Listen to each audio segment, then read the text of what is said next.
So I want to go back to this Victor Osimhen transfer situation with Napoli and Saudi Arabia. And so in my last video, I had a take on Victor Osimhen. I thought that he should go to Saudi Arabia because in Saudi Arabia, the offer is just too big for you to refuse. It's just way too much money. And while going to Europe is not a bad decision, it just comes with a lot of risk.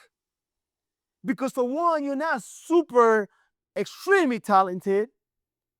And then the teams that want him are teams that are it's just way too risky. Because Manchester United, for one, they're not going to be playing the Champions League. They have too many problems, too many old players. Garnacho, who's a good talent, is not getting along with the coach, and so now they got to get rid of him.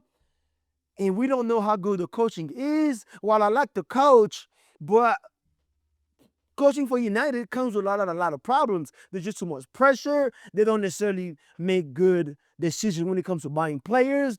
And I don't believe in Chelsea either. I don't think they have a lot of good players. I saw them in the FIFA World Cup. I wasn't impressed. It was a game they could have lost against LAFC.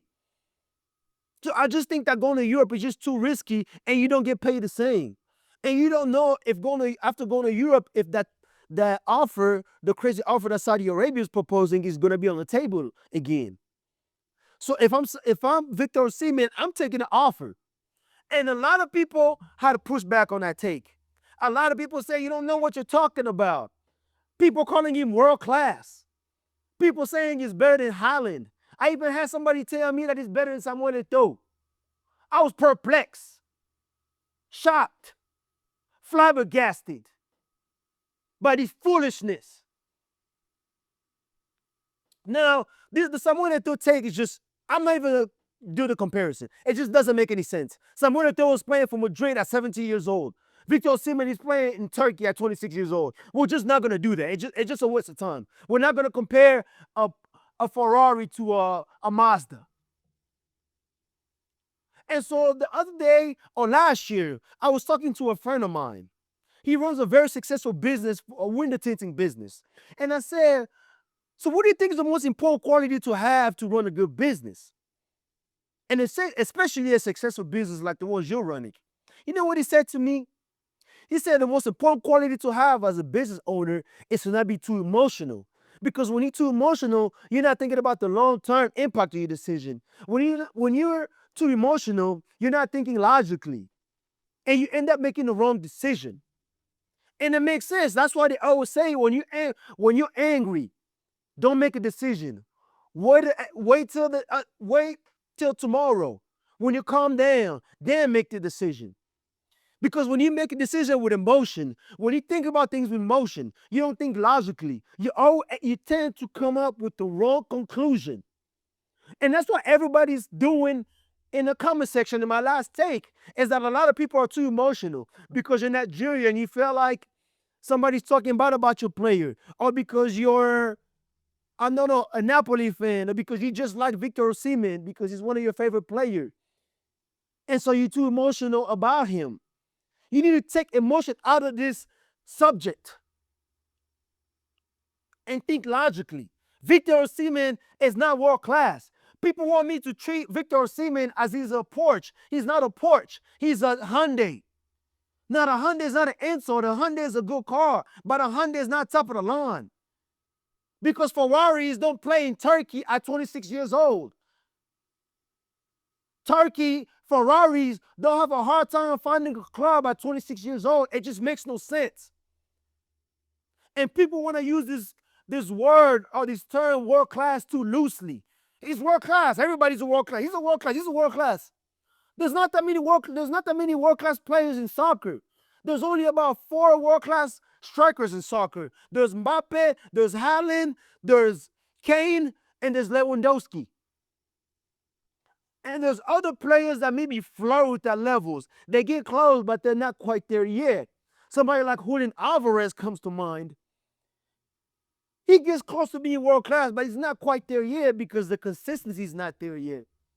And even the other Argentinian striker, the one that plays for Inter, he's gotten close to being the world class striker, but he had one great season and then he kind of fell off. He hasn't been the same, and and he misses too many goals. That's why he doesn't start for Argentina. So being a world-class player is not for everybody. Victor Osimhen is not a world-class player. He's never been a world-class player. We saw him in the AFCON 2023, where Nigeria went all the way to the final. He had 1 goal and 1 assist. For a team that went as far as the final, and you have a world-class player playing against below-average defenders, and all you can muster is 1 goal and 1 assist, and we're supposed to call you a world-class player? That makes no sense. We saw him in the World Cup qualifiers. The game was on the line. Nigeria's versus Ghana. And we're not talking about a Ghana with a lot of talent. We're talking about a below average Ghana team. They choked. He choked. All the chances that he got that game, he missed.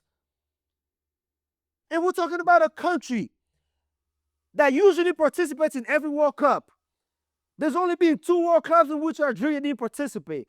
It's in 2006 and in 2022, when Victor Osimhen was leading the team and he choked in the biggest game of the qualifier. I'm supposed to call him world class? You can't even dominate Africa. And we're supposed to call you world class? It's nonsense. And so now I expect a lot of emotional people to have pushed back. You're wrong, the guru. Look at his season in Serie A. He was top goal scorer. Well, Immobile was also top goal scorer at one point. Matter of fact, he had a season where he scored more goals than Osimhen. This is a league where Scott McTominay looks like prime Steven Gerrard. So having a good season in Italy doesn't mean much. And so you're Victor Osimhen. You're getting offered all this money. There's only 2 teams in Europe that can afford you. It's Chelsea and United. Now, I don't think Chelsea's going to come after him anymore because they just bought Liam Delap, another mid-striker. So they got Delap, they got Jackson. They got 2 mid-strikers. They're not going nowhere with them, but they're stuck with them. So now the only team that can afford you is United. So you got 3 options. 1, you can't go back to Napoli because they don't like you. So you can either go to Saudi Arabia, you can either wait for United to come get you, or you can waste another year in Turkey. Now, wasting another year in Turkey is not doing anything for your career. So your next option, based on how he's looking at things, is United. Well, United isn't necessarily a good club. It's actually the cemetery of great players. Nobody goes to United and have a good career after. Look at all the great talent that came through United. None of them shined. They were all supposed to be good. They get to United, they become flops. They become rejects. Lukaku was once a great talent, scoring a lot of goals for Everton. He comes to United, and we start realizing he can't control the ball. He has no vision. He's not technical. Paul Pogba, who was once a great prospect, makes the mistakes and goes to United, flops. Di Maria, a great player for Madrid, goes to United, flop. Anthony Martial, I think at one point he had the most expensive transfer, maybe for a young player. I'm not sure. But at one point he was hot in the market. Comes to United, has one okay season, great prospect. Everybody thinks he's going to blow up. Flop. Rashford, same thing. He's promising. He's about to be the next good English player. Flop. Now he's playing Aston Villa. So going to United, it doesn't usually work out for people. So why would you go there? Every striker since Van Persie has been a flop. The only good player The only player that's actually turning out to be pretty good playing for United is Bruno Fernandes. Everybody else that goes to United becomes a flop. Casemiro the same way. He took all that money, left Madrid, comes to United, and can't do anything anymore. Can't pass, can't defend, he looks slow. So why, Osimhen? Why? For a kid who grew up poor, all this life that you can change in Nigeria, all the things you can do, all the money that Saudi is giving you, you're not going to win Ballon d'Or for playing for United. You're just not. I'm not even sure there's been a top 3 Ballon d'Or candidate in the past 10 years that's from United. I'm not even sure there's been one. So you're going to come to United and do what? So Victor Osimhen, I just hope that you make the right decision, take the emotion out of it. Legacy is good, but legacy, it only matters to certain players, okay? It matters to Mo Salah. It matters to all these African players who actually have really good talent. I just don't see special when I see Victor Osimhen. He's just not special. He's good, but not special. So I hope he comes to a good decision.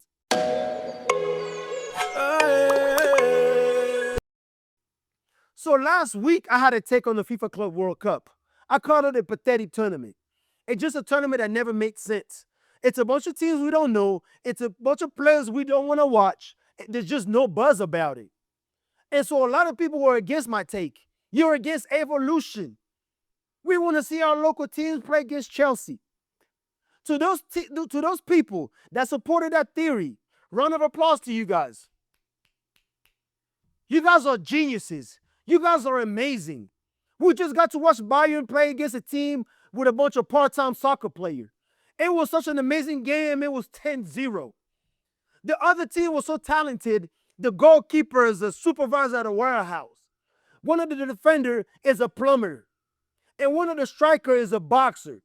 And when I say a boxer, I don't mean the sweet sport of boxing. When I say a boxer, I mean the art of carrying boxes of tomatoes at the local supermarket. That's what we got to watch. That's the level of talent that we got to watch for 2 hours. It was pathetic. 10-0. That wasn't soccer. That was abuse. This is not the product that we want FIFA putting out. And if you know somebody that supported this tournament, that said this tournament was a good idea, tag him in his video. Tell him he needs Jesus in his life. That's the type of person you don't want to go in business with. Because when you got a person like that as a business partner, he's going to make bad decisions. He's going to take half of the company's money, go get married to an ex-stripper. Then 5 years later, he's going to get cheated on and come on social media crying, marriage is not good. Marriage is not good for men. You shouldn't get married anymore. No. You're just not that bright. Because anybody could have saw this coming, that this tournament was just a bad idea. FIFA tried to sell us on a pipe dream that it was going to be the best tournament ever, that it was going to be the best versus the best. Really? You call that the best versus the best? Mamelodi Sundown is the best? All saying HD is the best? How can you call the tournament the best tournament where it's going to be the best versus the best? Well, the champion of Spain won't be there, the champion of England won't be there, and the champion of Italy won't be there. It just makes no sense. And so you give Messi's team, Miami FC, special treatment because they didn't qualify for anything. They just got invited because they got Messi. What FIFA didn't understand was that we got to see Messi enough. The Messi from today is not the Messi from 10 years ago. We've seen him enough. Americans see Messi every week. The team that should have deserved special treatment was Barcelona because they actually got people that we want to see. We want to see Yamal. We want to see Rafinha. They got 2 of the top 3 Ballon d'Or candidates, if I'm not mistaken. But you give special treatment to Messi while Messi's winning good. He got a bunch of below average players around him. They can barely make simple passes. I mean, this was just a bad idea. And so FIFA makes a bad gamble. So they decide to invite Inter Miami because of Messi. They want the American consumers to see something that they're used to. And Messi, Inter Miami is a team that they're used to, a team that they can rally behind. So they think that Messi is going to be the main attraction, the cash cow. What they didn't realize that it didn't matter whether Messi, Jesus, they weren't going to buy the ticket. And so once FIFA realized that the tickets were not selling good, they decided to make a deal with a local university in Miami. They decided to give each student a deal where they could get 5 tickets for $30. That's what it came down to. They were giving out free tickets like it was lotion at a Diddy freak-off party. That's what it came down to fill out the stadium. It was quite sad. And FIFA was so sure of themselves that instead of booking the small MLS stadiums that can look filled easily, they got way too cocky and went and book all these big venues for American football, all these big stadiums where the Cowboys play, where the Miami Dolphins play. And so now only 12 out of the 64 games will be playing MLS dedicated stadiums. Everything else will be in the big stadiums. And now it looks bad because the stadiums are too big and it just looks empty. It's so empty that you could hear the birds flying. And to make things worse is that you want to convince these American consumers to watch the sport, to watch the tournament. And then all the teams that come from America suck. Inter Miami is bad. Seattle Sounders is terrible. LAFC, not good. So they can't even rally behind a team. And America is an emerging market when it comes to soccer. But it's fragile. It's fragile because there's a lot of competition. You got to compete with American football. You got to compete with basketball. You got to compete with baseball. You got to compete with hockey. And you got to compete with the fact that it's the summer and people are traveling. And so while Americans are really excited about the World Cup next year because they get to see all the big stars play, they weren't excited about this tournament because a bunch of people that they don't know. And so this is a turnoff already. Trying to convince them to watch the World Cup next year. This is a turnoff because it's a bad product that they're watching.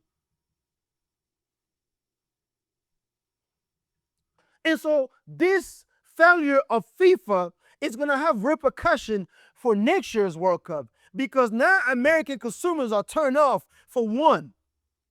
The other problem is not all the consumers are turned off because now you got to convince the sponsors to pour in the money to invest in the tournament, in the real World Cup next year. Well, they're going to look at the failure of this World Cup and they're going to be like, well, we're either going to lowball you or we're just not going to invest. And so now FIFA is going to have less money to work with. Less money to work with means sloppy organization of the World Cup, which is not something we all want to see. So this was just a mistake. And I hope that FIFA learns from me. This has been The Guru. Unapologetic and unfiltered opinions on the hottest sports stories. Breaking everything down from basketball and football to soccer and the UFC. And might we add, your host is always right. Just ask him. We hope you enjoyed the show. If you did, make sure to like, rate, and review. We'll be back soon. But in the meantime, hook up with us on TikTok and Instagram. He's gonna stop talking for now.